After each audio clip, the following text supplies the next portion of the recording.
4단원 비와 비율에 대해 공부해 보도록 하겠습니다. 먼저 입장권 문제를 풀어보며 우리가 일상생활에서 언제 비교하는 상황을 만났는지 떠올려 봅시다. 여러분은 평소에 어떤 비교하는 상황을 만나봤나요? 무엇과 무엇을 어떤 표현을 사용하여서 비교하였나요? 비교하는 상황과 그때 사용했던 낱말을 최대한 다양하게 적어보고 영상을 이어보세요.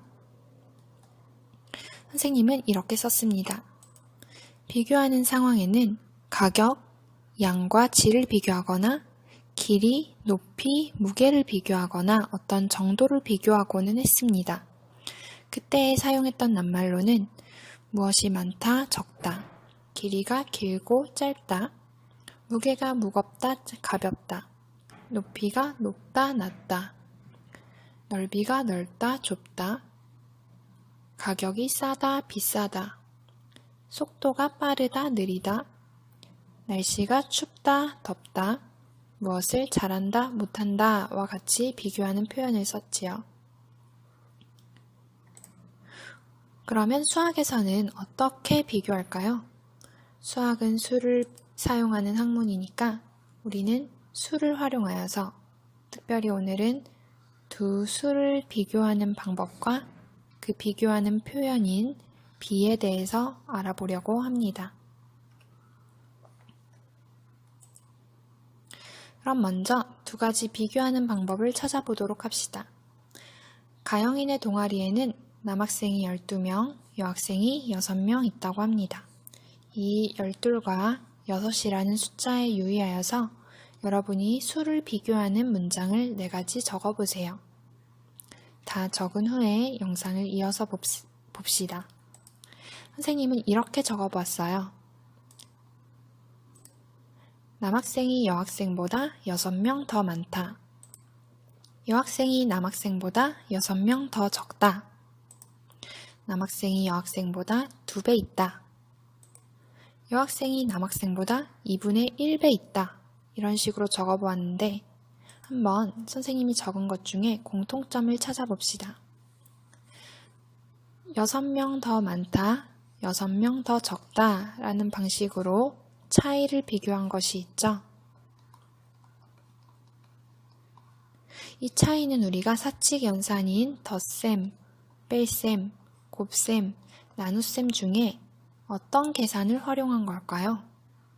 네, 덧셈, 뺄셈 같은 사칙연산을 활용한 거죠. 더 많은 쪽에서 적은 쪽을 빼어보는 방식.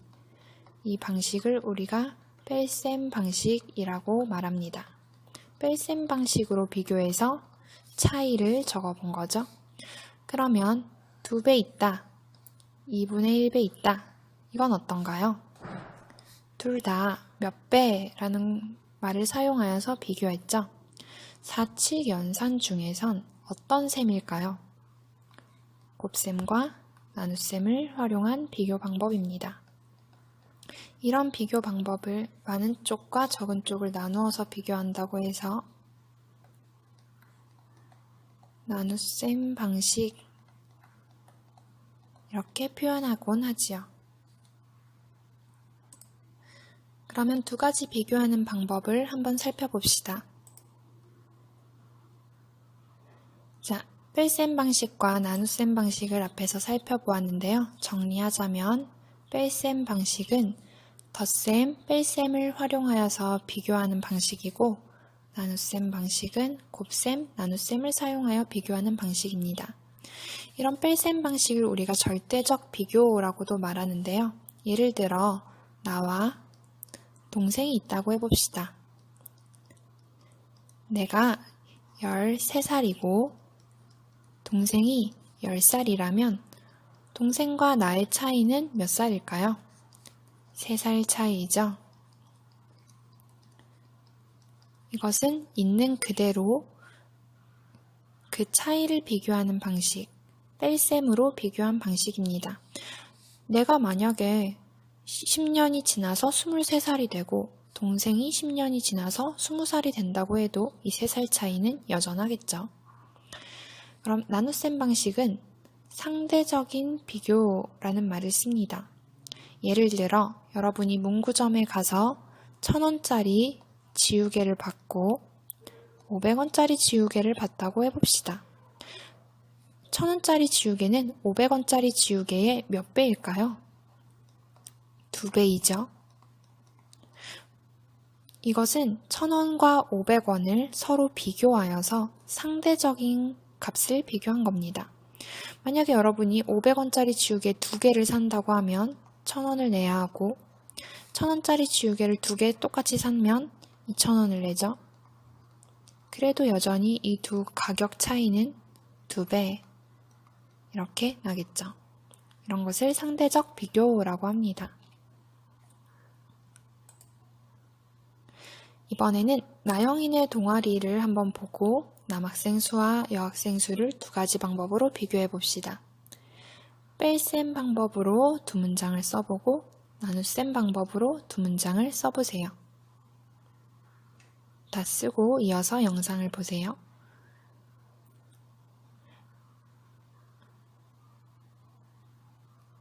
선생님은 이렇게 써봤습니다.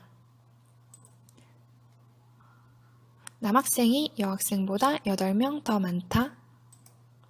여학생이 남학생보다 8명 더 적다. 남학생의 수는 여학생 수의 5배이다. 여학생의 수는 남학생 수의 5분의 1배이다. 이런 식으로 남학생 수와 여학생 수를 뺄셈과 나눗셈으로 비교해 볼 수 있겠죠. 이번에는 가영인의 동아리와 나영인의 동아리, 남학생 수와 여학생 수를 두 가지 방법으로 비교한 것들 다시 한번 살펴보도록 하겠습니다. 뺄셈 방법으로 비교할 때와 나눗셈 방법으로 비교할 때 차이점이 있는지 한번 알아봅시다. 두 동아리의 전체 학생 수는 어떤가요? 가영인의 동아리는 남학생 수, 여학생 수 합치면 18명, 나영인의 동아리는 남학생 수, 여학생 수 합치면 12명. 두 동아리의 전체 학생 수는 서로 다릅니다. 다르다. 그래서 단순하게 비교하는 게 쉽진 않죠. 그러면 남학생 수만 비교해 봅시다.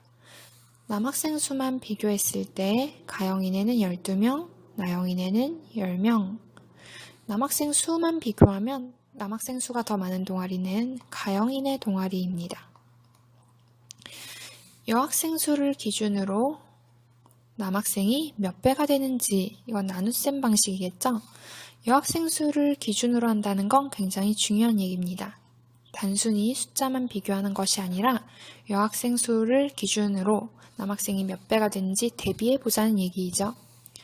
가영인에는 6명 여학생이 있고 남학생이 12명이니까 2배, 남학생이 2배 더 많습니다. 나영인에는 여학생이 2명 있고 남학생이 10명 있으니까 여학생에 비해 남학생이 5배 더 많습니다. 그러면 2배 많은 쪽이 남학생이 더 많다고 할까요? 5배 많은 쪽이 남학생이 더 많다고 할까요? 그냥 단순 숫자가 아니라 여학생에 비교했을 때 몇 배 더 많냐를 물어보는 거니까 5배 더 많은 나영인의 동아리가 여학생에 비해 남학생 수가 더 많습니다. 그러면 네 번째 문제를 봅시다. 가영인의 동아리의 남학생이 나영인의 동아리의 남학생보다 많다고 할 수 있을까요? 단순하게 숫자만 봤을 때는 남학생 수가 12명이니까 수는 더 많습니다. 그러나 여학생 수에 비교해서 대비했을 때 여학생에 비해 가영인에는 2배, 나영인에는 5배가 많으니까 대비한 기준으로 따지면 나영인의 동아리가 더 남학생이 많아 라고 표현할 수도 있는 거죠.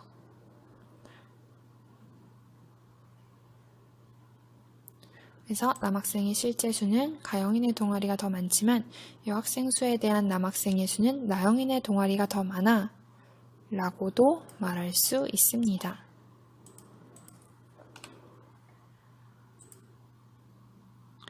이번에는 포도 주스를 만드는 포도 원액과 물의 비율로 한번 알아봅시다. 자, 포도 원액 한 컵을 넣을 때 물 5컵을 넣고 포도 원액 2컵을 넣을 때 물 10컵을 넣고 이렇게 포도 주스를 만드는 포도 원액과 물의 컵수를 기록한 표입니다. 두 가지 방법으로 비교할 건데 뺄셈 방식으로 한번 먼저 비교해 봅시다. 포도 원액 한 컵당 물 5컵인데 서로 차이를 쓰자면 4컵 차이가 납니다. 포도 원액 2컵에는 물 10컵이 들어가니까 차이는 8컵 차이가 납니다.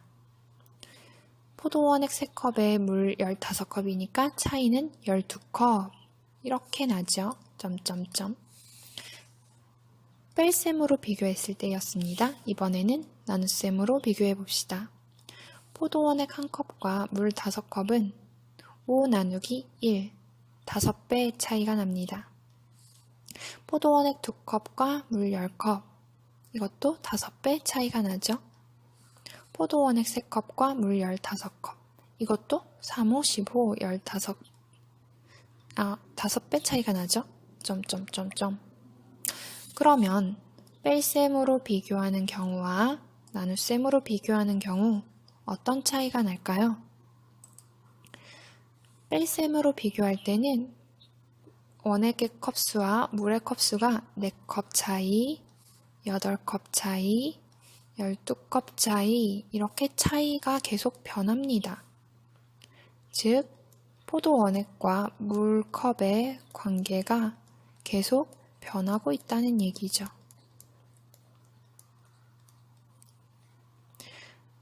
그러면 나눗셈으로 비교하는 방법을 한번 봅시다. 나눗셈으로 할 때는 5배, 5배, 5배 관계가 변했나요? 관계가 그대로입니다. 나눗셈으로 비교할 때에는 한 컵일 때 5컵, 2컵일 때 10컵, 3컵일 때 15컵 계속 5배씩 차이 나는 관계입니다. 그렇다면 여러분이 이 포도 원액과 물을 넣어서 만든 포도 주스를 먹는다고 할 때 이렇게 만든 것과 이렇게 만든 것의 맛을 본다면 맛은 어떨까요? 포도의 진하기 느낌이 한 컵이랑 5컵 넣을 때, 3컵이랑 15컵 넣을 때 뺄셈으로 비교한 것처럼 점점점 맛이 차이가 날까요? 아니면 나눗셈으로 비교한 것처럼 맛의 차이는 그대로일까요? 여러분은 어떻게 생각하나요?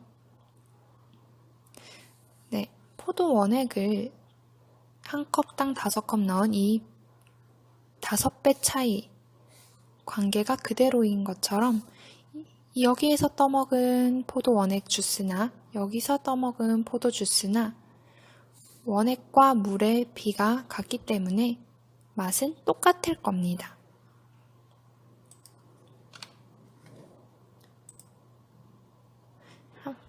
방금까지 우리가 나눗셈으로 비교한 이것을 우리가 비라고 표현합니다. 나눗셈 방식으로 비교하는 방법이지요. 그래서 관계를 변하게 하지 않고 계속 상대적으로 비교할 수 있습니다. 기호는 땡땡을 사용하지요. 예를 들어 3대2를 설명할 수 있겠는데 이 3대2라는 것은 3대2 이렇게 쓸 수 있고요. 읽을 때도 3대2라고 읽습니다. 앞에 있는 숫자 3은 비교하는 양입니다. 그러니 비교하는 양, 중요한 양이고 뒤에 있는 양은 기준양이라고 합니다. 앞에서 포도 원액과 물을 비교했던 것처럼 비교하는 양과 기준양이 있는 거죠. 아까 앞에서 우리가 포도 원액과 물을 넣을 때 더 중요한 건 포도 원액일까요? 물일까요? 포도 주스를 만드는데 더 중요한 것은 당연히 포도 원액이죠. 비교하는 양 쪽이 포도 원액에 해당하는 양입니다. 중요한 내용이기 때문에 앞에 써줍니다. 그러니 앞에 쓴 비교하는 양이 주인공이 되는 거죠. 반대로 기준양은 이 기준과 비교하는 양을 비교할 때 기준이 되어주는 쪽이기 때문에 조금 덜 중요합니다. 하지만 기준양이 없으면 비교하는 양이 얼마나 많은지 알 수 없으니 이것도 잘 써줘야겠죠? 앞에서 봤을 때는 물에 해당하는 부분입니다.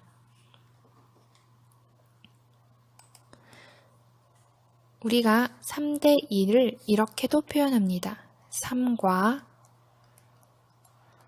2의 비 라고도 말합니다. 3과 2의 비야 라고도 얘기하죠. 이렇게도 표현합니다. 기준량이라는 것은 무엇에 대한 이라는 말을 써서도 표현합니다.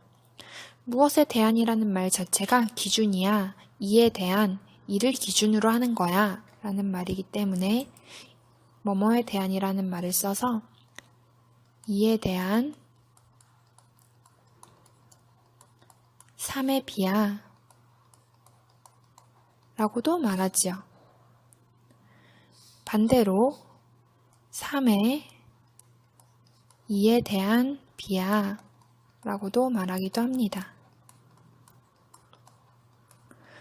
자, 공통점이 보이나요? 무엇에 대한이 기준에 대한 뜻이니까 2에 대한 3의 비야, 3의 2에 대한 비야 이런 식으로 설명한다는 뜻이지요.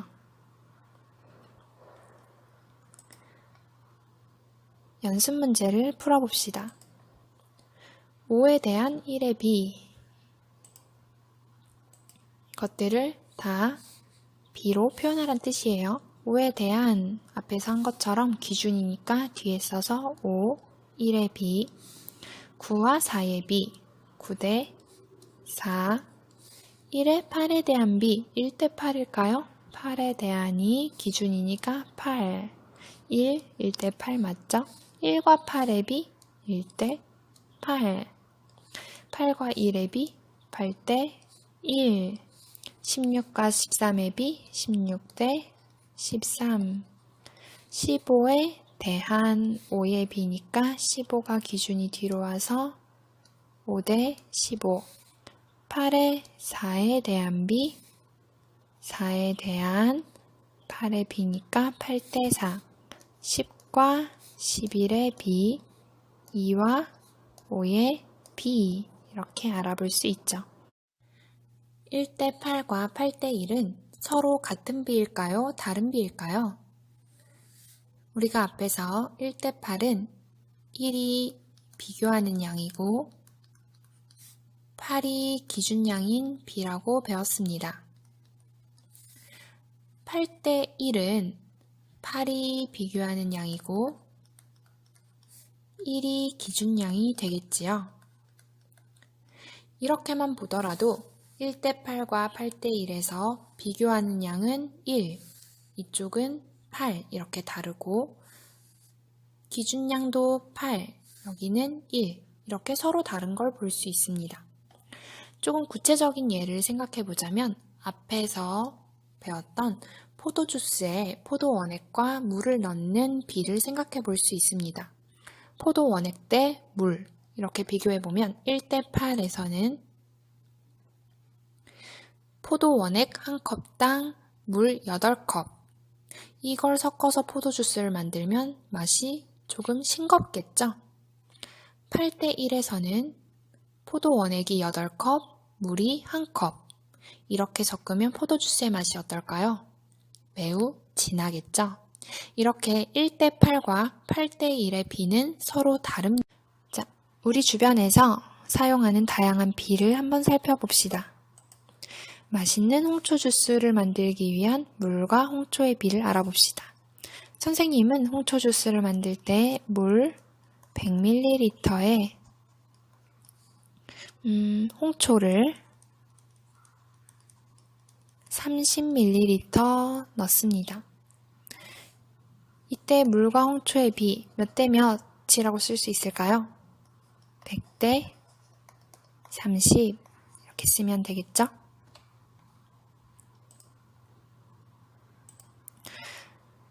젤리 한 봉지를 뜯어서 빨간 곰과 노란 곰의 수를 세어 비를 알아보려고 합니다. 여러분은 빨간 곰을 좋아하나요? 노란 곰을 좋아하나요? 수를 한번 세어볼까요? 빨간 곰 하나, 둘, 셋, 넷, 다섯, 여섯. 빨간 곰이 6마리 있습니다. 노란 곰은 하나, 둘, 셋, 넷, 4마리. 그래서 6대 4가 되겠죠.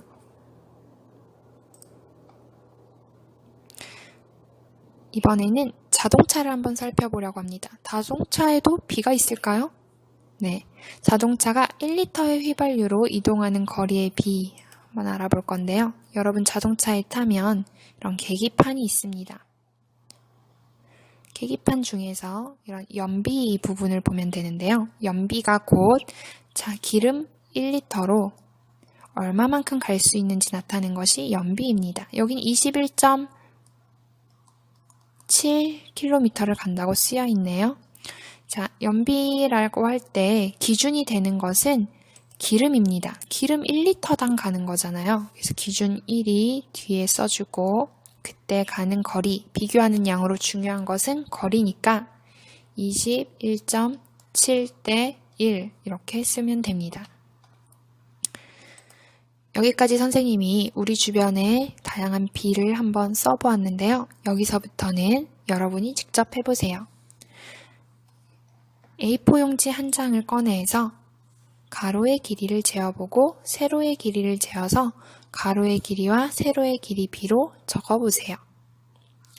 다음 문제는 우리 반 전체 학생 수에 대한 안경을 쓴 학생 수의 비를 구해보세요.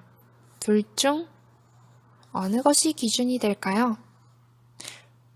잘 생각하여서 적는데 여러분 줌에서 얼굴 만났던 거 기억나죠?